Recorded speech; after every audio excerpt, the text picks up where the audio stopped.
زندگی اس لیے حسین لگتی ہے کہ اس میں موت کا خوف شامل ہوتا ہے۔ تصویر گلاب کے قدرتی پھولوں سے زیادہ ہرگز خوبصورت نہیں ہو سکتی۔ حقیقی آدمی کپڑوں میں نہیں ہے، اپنے من میں چھپا رہتا ہے۔ عورت کے ضمیر میں حسد ہوتا ہے، نفرت نہیں ہوتی۔ دوسرا بوسہ پہلے بوسے کی طرح تسکین بخش نہیں ہوتا۔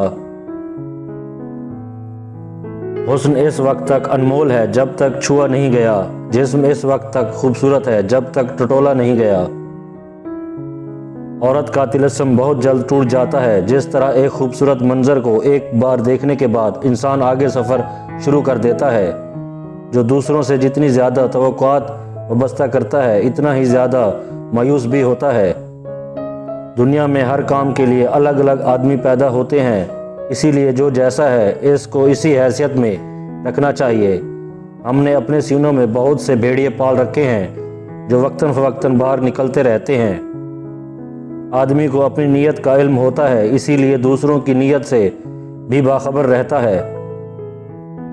جب خوبصورت آنکھوں کے سرخ ڈورے اور حسین جسم کا تناسب ختم ہو جاتا ہے تو جذباتی سچائیاں بھی جھاگ کی طرح بیٹھ جاتی ہیں۔ بہت آگے نکل جانے والا بھی ہمیشہ تنہا رہتا ہے۔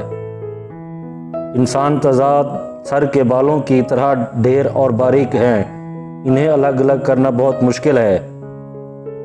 علم نامعلوم سے معلوم کی طرف سفر کا نام ہے۔ عقل مند وہی ہے جو بے وقوفوں والے کام نہ کرے۔